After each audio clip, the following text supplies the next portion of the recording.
ఇక్కడికి విచ్చేసిన మీడియా మిత్రులందరికీ నా హృదయపూర్వక నమస్కారాలు. పాత్రికేయులకి, ప్రింట్ మీడియా వారికి నా హృదయపూర్వక నమస్కారాలు. ఆర్కే ఫిల్మ్ హౌస్ అంటే రాఘవేంద్రరావు గారి స్థాయిలో ఉంటుందని ఊహించాను పెట్టినప్పుడు. ఈ ప్రొడక్షన్, ఈ బ్యానర్ని సినిమాలు స్టార్ట్ చేయడానికి, సినిమా స్టార్ట్ చేసి షూటింగ్ జరుపుకుంటూ ముందుకు వెళ్ళడానికి ఎంత కష్టమో బ్యానర్స్ రిజిస్ట్రేషన్ అయిపోయిన తర్వాత, సినిమా స్టార్ట్ చేసిన తర్వాత నాకు తెలిసి వచ్చింది. ఇకపోతే ఇప్పుడు మనం చేస్తున్నటువంటి సినిమా శాంతాబాయ్. ఈ శాంతాబాయ్ గురించి చెప్పాలంటే, వికారాబాద్లో ఒక పెద్ద సెట్ వేసి శాంతాబాయి మహల్కి దారి అని చెప్పి ఒక బోర్డు పెట్టాం. ఆ మహల్ ఎలా ఉంటుంది, ఆ మహల్లో ఏం జరుగుతుంది, ఎలా జరుగుతుంది అనేది ఈ సినిమా స్టోరీ. అంటే చాలా సినిమాలు వచ్చినాయి, హర్రర్ మూవీస్. ఈ మధ్య రాజుగారి గదని, మంత్ర 2 ఇట్లాంటి చాలా సినిమాలు వచ్చినాయి. కానీ వీటన్నిటికీ విభిన్నంగా ఉంటుంది ఈ సినిమా మాత్రం.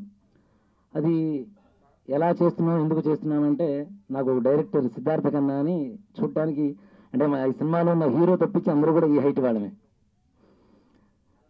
శాంతాబాయి టైటిల్ రోల్ చేసే బిందు కానివ్వండి, లేదంటే సిద్ధార్థ కన్నా కానివ్వండి, మేమందరం కూడాను సమానమైన ఈక్వల్ హైట్ ఉన్నటువంటి వాళ్ళం.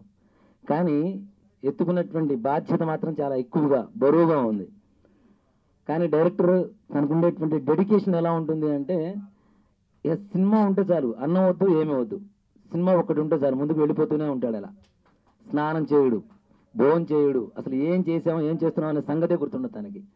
ఆ విధంగా ఫాస్ట్గా మనం అనుకున్నటువంటి బడ్జెట్లో, అనుకున్నటువంటి సబ్జెక్టు, అనుకున్నటువంటి రేంజ్లో బయటికి తీసుకొస్తూ ఉన్నాడు.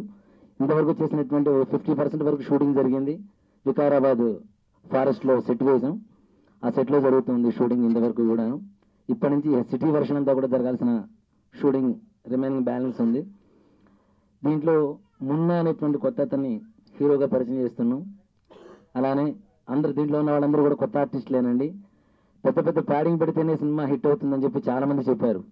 కానీ బిజినెస్ పరంగా చూసుకునే దానికంటే సినిమా కరెక్ట్గా ఆ క్యారెక్టర్స్కి కొత్త వాళ్ళైతేనే యాప్ట్ అవుతారు కాబట్టి అందరినీ కొత్త వాళ్ళని తీసుకొని సినిమా చేస్తూ ఉన్నాం.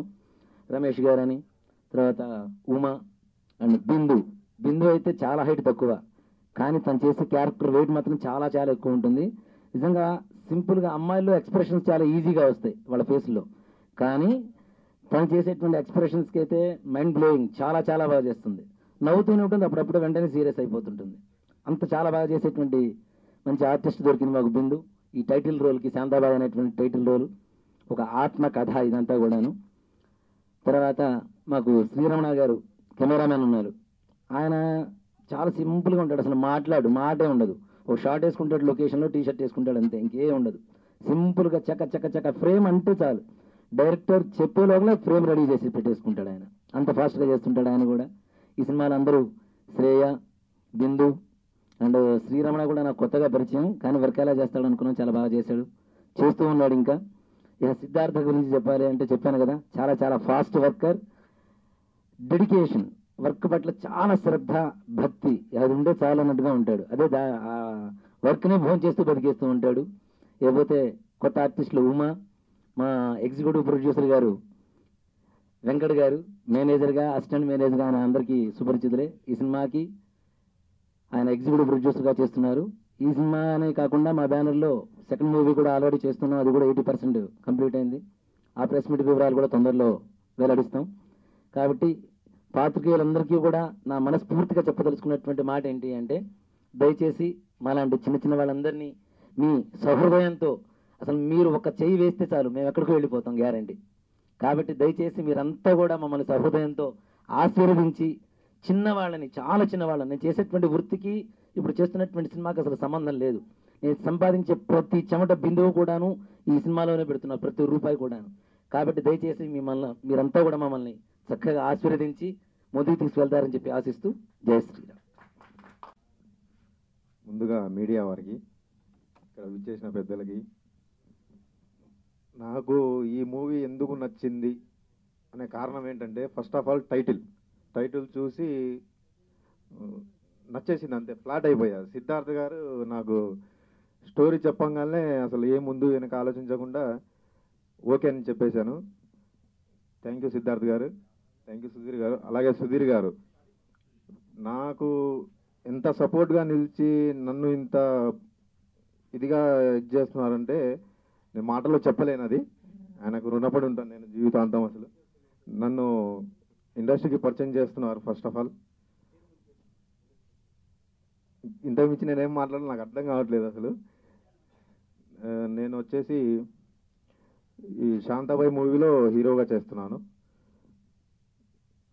ఫస్ట్ సుధీర్ గారికి నా థ్యాంక్స్ ఫస్ట్గా, అలాగే సిద్ధు గారికి, అలాగే బిందుకి, అలాగే ఉమాకి థ్యాంక్ యూ సో మచ్. నాకు మాట్లాడాలంటే నాకు ఫస్ట్ టైం కదా, అసలు టెన్షన్గా ఉంది.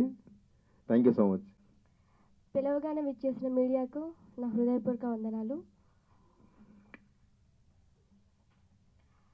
నాకు ఫస్ట్ ఆఫ్ ఆల్ సిద్ధు గారు ఫోన్ చేసి, బిందు ఇలా నేను మూవీ తీస్తున్నాను, మీరు అందులో యాక్ట్ చేయాలి మెయిన్ రోల్ అని చెప్పగానే నాకు చాలా హ్యాపీగా అనిపించింది. సార్ ఒకసారి స్టోరీ చెప్పండి, టైటిల్ నేమ్ ఏంటి అని అడగగానే శాంతాబాయ్ అని చెప్పగానే డిఫరెంట్గా అనిపించింది నాకు. అది శాంతాబాయ్ అని ఫస్ట్ నేను ఆ టైటిల్కి ఒప్పేసుకున్నాను మూవీ చేయడానికి. అండ్ స్టోరీ చెప్పారు. స్టోరీ పరంగా నాకు చాలా నచ్చింది, చాలా డిఫరెంట్ స్టోరీ. అండ్ నా క్యారెక్టర్ కూడా చాలా బాగుంది. ఇంకా నేను చెయ్యాలి అనేసి డిసైడ్ అయిపోయాను. సిద్ధు గారు ఇలా చెప్పినప్పుడు నాకు చాలా హ్యాపీగా అనిపించింది. సో 50% మూవీ అయిపోయింది, ఇంకా 50% ఉంది. నాకు కూడా ఫస్ట్ టైం ఇలా మాట్లాడడం, ఏం మాట్లాడాలో అర్థం కావట్లేదు. Okay, thank you. ముందుగా మీడియా వాళ్ళందరికీ థ్యాంక్ యూ. ఎందుకంటే కొంచెం లేట్ అయింది ప్రోగ్రామ్. అనుకున్న టైంకు అంటే అన్నీ కావాలి, అంటే అన్నీ కొన్ని జరగచ్చు, కొన్ని జరగకపోవచ్చు. సో కొంచెం క్షమించాలి. శాంతాబాయ్ ఈ టైటిల్ పెట్టడానికి కారణం ఏంటంటే అందరూ శాంతాబాయ్ సాంగ్ వచ్చింది కదా, శాంతాబాయ్ సాంగ్ అనేమో అనుకుంటారు. కాకపోతే కాదు, నేను ఒక శాంతాబాయ్ అనే అమ్మాయిని చూశాను నేను నా రియల్ లైఫ్లో. సో నేను అప్పటి నుంచే శాంతాబాయ్ అనే టైటిల్ పెట్టుకుంటే బాగుంటుంది అని నేను ఒక స్క్రిప్ట్ రెడీ చేసుకున్నాను. రెడీ చేసుకున్న తర్వాత నాకు సుధీర్ అన్నయ్య, నాకు అన్నయ్య లేడు అంతకంటే ఎక్కువ, అతనికి వెళ్ళి స్టోరీ వినిపించాను. వినిపించగానే సిద్ధు బాగుంది, ఇంకా కొంచెం మార్పులు చేర్పులు చేస్తే ఇంకా బెటర్గా ఉంటుందని చెప్పేసి నన్ను చాలా సజెస్ట్ చేశాడు. సో ఆ మాటలు వినగానే ఒప్పేసుకున్నారు. తర్వాత మళ్ళీ ఏదో ఫిట్టింగ్ పెట్టాడు అనుకుని ఈ స్క్రిప్ట్ రాయడానికి నాకు 1.5 year పట్టిందండి. ఇంట్లో కూర్చొని ఇంకా అంటే నా ప్రపంచం ఇంకా ఇల్లు, అందులో కూర్చేసుకొని 1.5 year స్క్రిప్ట్ మొత్తం రాసుకున్న తర్వాత ప్రొడ్యూసర్ గారి దగ్గరికి వెళ్ళాను. వెళ్తే స్టోరీ బాగుంది, నెక్స్ట్ ఆర్టిస్టుల విషయం చూసుకో అని చెప్పేసి అన్నారు. బిందు ఆమె నాకు ఎలా దొరికిందో నాకు తెలియదు, కానీ నాకు ఒక అదృష్టం ఆమె దొరకడం. ఎందుకంటే ఇది చిన్న సినిమా, సో ఇక్కడ ప్యాడింగ్ వాళ్ళు పెట్టుకుని చేసుకోవచ్చు. బట్ ఏంటంటే నేను కొత్త వాళ్ళతో చేయాలని చెప్పేసి అనుకున్నాను కాబట్టి కొత్త వాళ్ళలో ది బెస్ట్ ఎవరిని అని చెప్పి ఎంక్వైరీ చేసే టైంలో నాకు బిందు పరిచయం అయింది. తనకి డైరెక్ట్గా వెళ్ళి స్టోరీ చెప్పాను, తను ఒప్పేసుకుంది, హ్యాపీ. నెక్స్ట్ హీరో మొన్న ఈక్వల్ టు ప్రభాస్లా ఉంటాడు.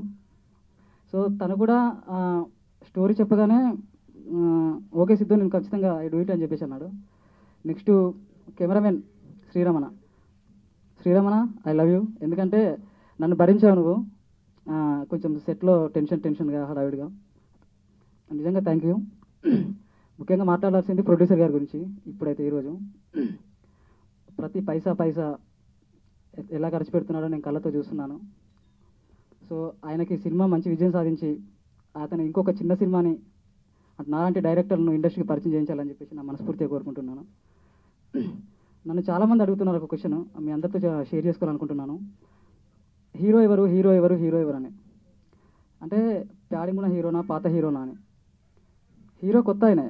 ఇప్పుడు ఇండస్ట్రీలో ఉన్న ప్రతి హీరో కూడా పాత వాళ్ళు కావచ్చు, కానీ ఒకప్పుడు వాళ్ళు కొత్త వాళ్ళే. కొత్త వాళ్ళకి ఒక సినిమా తీస్తేనే పాత వాళ్ళు అవుతారు. సో కొత్త వాళ్ళని కొంచెం ఎంకరేజ్ చేయండి. Thank you so much.